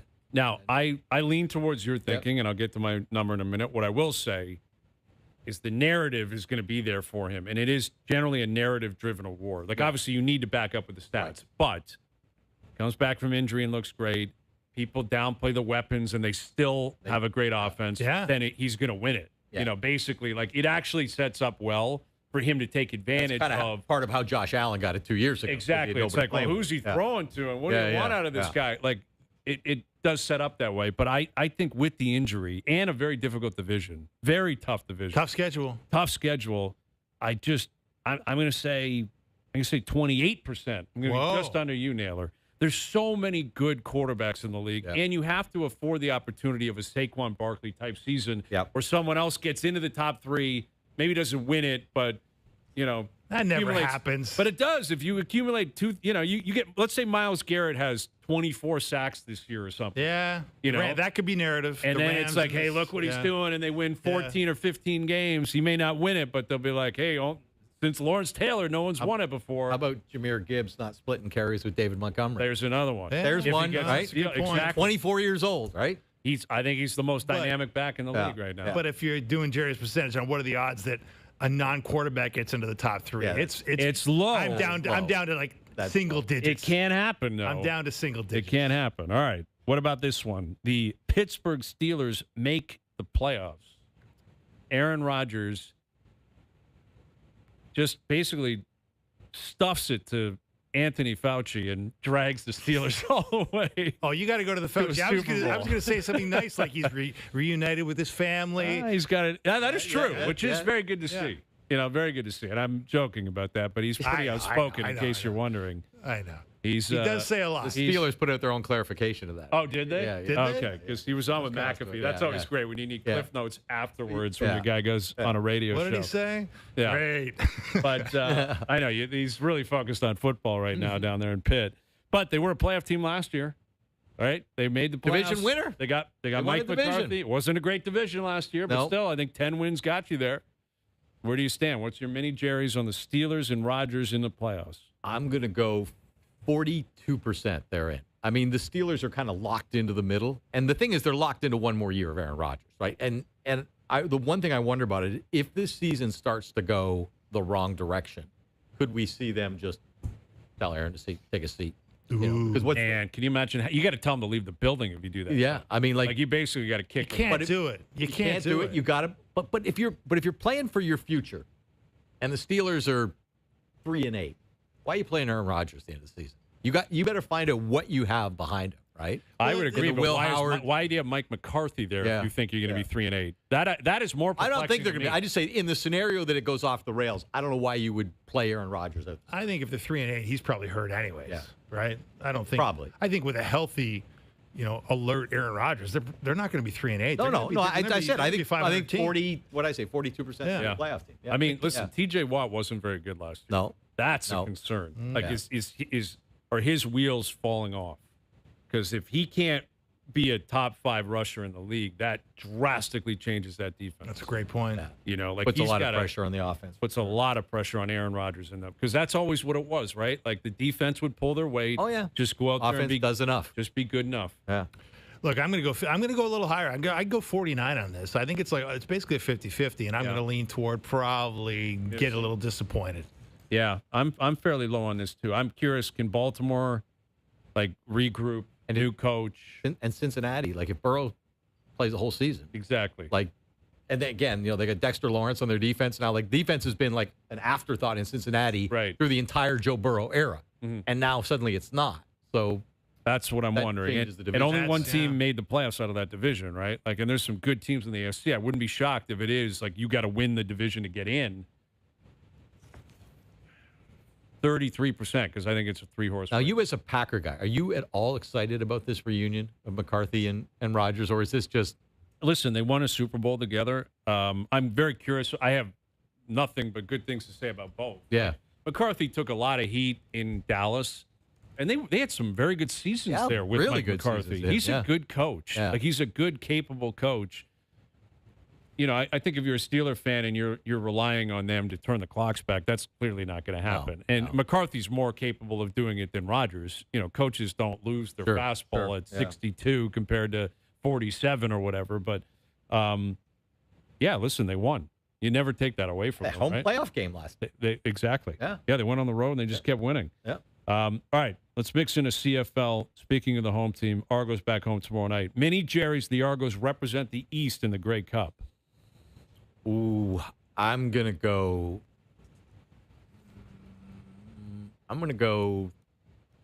32%. And that's not a knock on the Argos. Just there's a team in Montreal. Is that Montreal that has all the rest of it? I mean, the big thing with Montreal is Davis Alexander, when he leaves the pocket, you can see him kind of protecting his hamstring. Mm-hmm. And everybody feels like he's game to game. In fact, there was a writer in Quebec who wrote, sit him down for a couple of days. Just minimize the risk, right? We're going to finish first and don't play Davis Alexander every single week. And Tyson Philpott, going off, going to set an all-time record if he stays healthy. Mm-hmm. And their defense is really good. Montreal is so well-rounded, I can't put a high percentage on any other team in that division representing the East. Well, yeah, look, there's injury to their most important player. So, I'm with you. I guess the narrative you could kind of create for the Argos is they're finally getting home games. Yeah. Mm-hmm. Starting and tomorrow if Jack night. Kelly's healthy, and he's been playing pretty darn well, right? He's an impressive force when he is on his game. They can win a shootout. Yeah, they can definitely win a shootout. Well, and Kelly looking for redemption after that infamous playoff game against Montreal a couple of years ago. Worst of his career. Maybe a little bit of the. That's what you're banking on because you got to go through Montreal. Yeah. Effectively. You got to go through Montreal, but maybe you're banking on a little bit of BMO magic, like that. The same field where the cleats of Ronaldo and Modric were just weeks ago gracing us with their genius. Yeah. And Laren, right? Yeah. Kyle Laren scored a big goal. That was Let's not forget about that. Let's not forget about the Canadian guy. That was a big goal. That was a big goal. So I'm going to go. I'll go a little higher than Dave. I'll give him a 40% chance. Well, and that's kind of the nature of the CFL is, Montreal's going to win the division. They're going to get right into the semifinal. They're going to be sitting there waiting in Montreal. You got to go through Montreal. That's we know that's coming. Can the Argos get to that game? I think they can. And then if it's a one-off game, That's it. 40%. I'll say 40%. Clearly, Davis Alexander, we've been talking about this since the Grey Cup. Like, he always seems to be. Well, he's still sorry. Yeah. No, but that's the point. Like, you're just like, when is this guy going to be 100%? But when he's playing like it, once he gets going, when he's in the pocket, he's still making plays. Well, they lost a regular season game in Edmonton this year in overtime. Mm-hmm. And kind of as the narrative, we all dropped the Davis Alexander has never lost a regular season game thing. Right. But he still never lost a regular season game in regulation in his career. Which is phenomenal. In his career. Incredible. His worst outcome from 60 minutes of regular season football is a tie. That's incredible. Which, I mean. At the Elks, they've been very good. And the Elks are a one-loss team. Yeah. So, like, he lost the Grey Cup, but it wasn't him who fumbled on the one. That was the other guy. Right. So, I mean, I almost think that we're underplaying how good he's been. And again, it's a team sport and all that, but to never have walked off the field in the regulation after 60 minutes with your head down after a loss. Mm-hmm. I mean, and this is his third year. I mean, his second full year as a starter, but he started a lot of games in 24 as well. Well, last year in Winnipeg, their biggest rival was there winning the Grey Cup. That would be Saskatchewan. Do you think, you mentioned Edmonton, the Grey Cup's in Calgary. Do you think we could see that again, where the biggest rival drives down the highway? You know what? Calgary is the team in the league right now that their record does not reflect what they've been. They're good. Like, and they pounded Hamilton last week, but that was understandable. Calgary-Toronto will be a really interesting one Thursday night, because when the Argos went out there, they got beat. And Vernon Adams, again, another wacko stat, 0 picks. Yeah. 0 Wow. on the season. Yeah. And we're at week 9. And Vernon Adams was always a guy who, normally if you talked about a quarterback and he threw 4 interceptions, you'd say, well, he played terribly. Vernon Adams was this guy who, could play really well except for the 4 picks. You know what I mean? Like, if he put the ball up 36 times, 32 of them were good passes, but he threw these 4 interceptions. Well, now he's erased that, and you got a different kind of player now. Yeah, and you understand why I understand why they moved off. Like, they committed to Nathan Rourke. Yeah. He was coming back. Oh, yeah, he was their guy. He won the MOP before he left for the NFL. But look at Calgary. Just we need a new. Oh, Vernon Adams. Probably right in his lap. For all these franchises that go years and years and years and can't get their guy, Calgary moves off of Jake Mayer, and Vernon Adams just drops in their lap. That's pretty good business out there. So Argo stamps tomorrow night. All right, best bets coming up, and we'll sneak in a quick Super Bowl pick snake draft. We got to get to it. We've been plugging it for 2 hours. All right. OverDrive continues up on TSN 5.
AEW Dynamite, Wednesdays on TSN. Now, back to Overdrive with Hayes, Noodles, and the O-Dog. Someone pour me up a double shot of whiskey. They know me and Jay Dale's got a history. There's a party downtown near 5th Street. Everybody at the bar getting tipsy. Everybody at the bar getting tipsy. All right, Best Bets powered by FanDuel. Make your picks and assemble a same-game parlay in seconds on the FanDuel Sportsbook app. The Wyndham Championship. We're getting, coming down the stretch here with the FedEx. And it's a decent roster of players.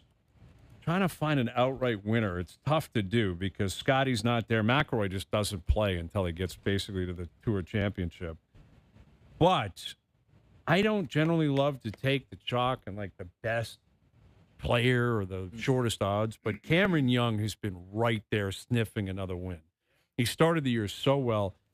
You're getting plus 850. Again, not the greatest odds in the world, but I just feel like on Sunday, Cameron Young will be in the hunt.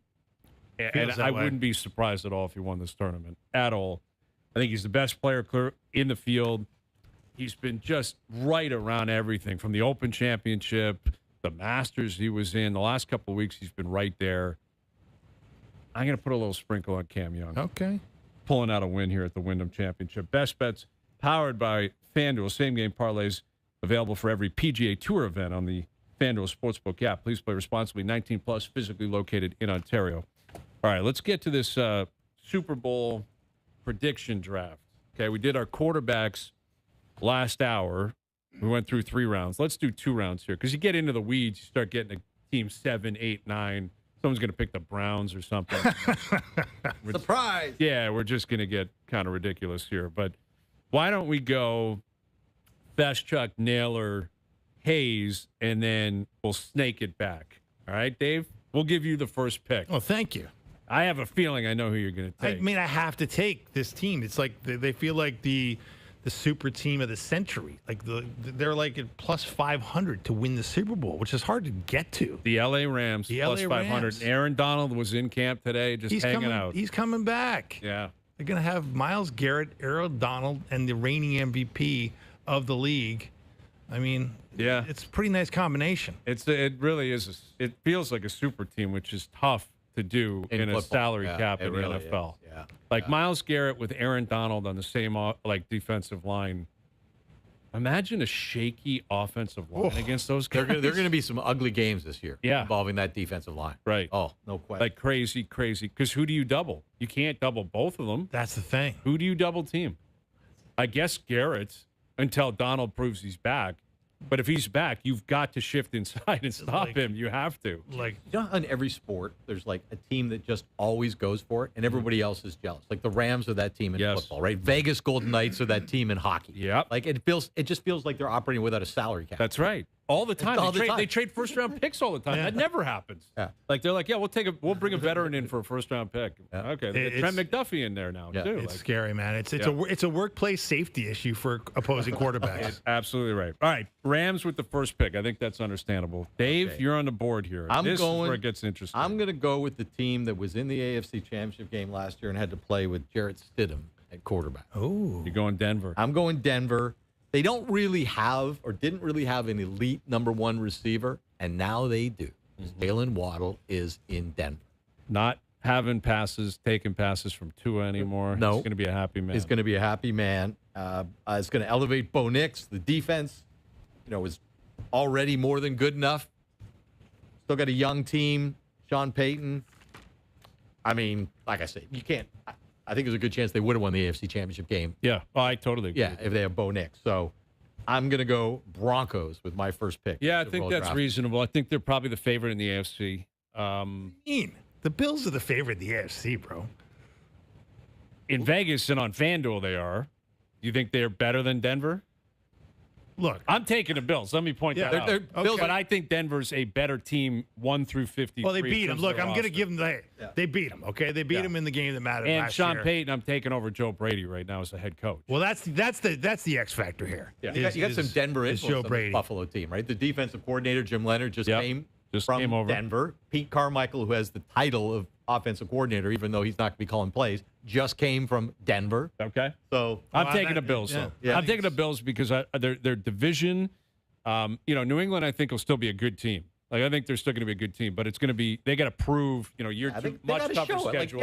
Totally. But Miami and the Jets are going to stink. I think that's 4 wins right there from the Bills. Bills have an easier schedule than they have in the past because they didn't win the division last year. New stadium. I'm taking the Bills. I like, again, they're going to have that ticket every single year and get there. I'm going to take the Bills. And then I'm going with the Seahawks with my next pick. Oh. I know we talked about it earlier. Wow. Going back-to-back just doesn't happen. But that's a young roster who did it. Their running back position, turnover there with Kenneth Walker gone. But I'm going to bet on Mike McDonald, Sam Darnold getting back to the playoffs at a minimum. I'll take the Seahawks. Dave, we got to be quick here. Real quick, often we look for elite offenses with just good enough defenses. I'm going to go the other way. I'm going elite defense, good enough offense. I'm going Houston Texans. Oh, C.J. Stroud. That's off the board. Stroud, they're an unbelievable defense. If Stroud is just competent, which he doesn't have to be great. Just be competent. They can win it. Yeah. Okay, so my pick. You got the last pick. I'm going to go with the guy that I was touting as a guy that needs to win one. It's Lamar Jackson and the Baltimore Ravens. Okay. New head coach. Isn't that new crazy? result? Kansas City Chiefs not picked. Not picked. Six teams off the board. None of us took the Chiefs. Or they would have been the first pick for 7 straight years. Absolutely. Close to it. Yeah. But a lot of questions to answer. They do. Tough division, too. Tough conference. 100%. All right, boys. Great stuff. Thanks for doing this. Great seeing you, Dave. Hey, great being here. Awesome having Dave Naylor in here. Awesome having Dave Feschuk in here. Thanks to everyone behind the scenes for helping out. We appreciate it. Everyone for tuning in today. TV, radio, podcast, web up on YouTube Live, and streaming soon up on Crave. We're out of here. Enjoy your evenings. Enjoy the games tonight. We're back tomorrow at 4 p.m. We'll chat then.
The summer of soccer continues on TSN. Sensational! Watch La Liga, MLS, and so much more. TSN, Canada's sports leader. Subscribe now.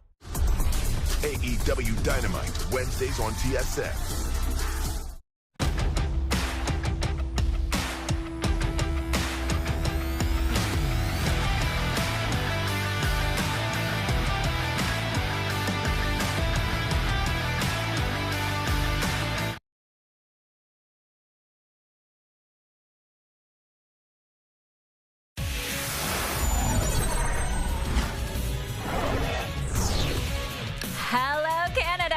Welcome into SportsCenter. It's Sarah Davis with you. And it was a big day for a fellow Canuck on the mound in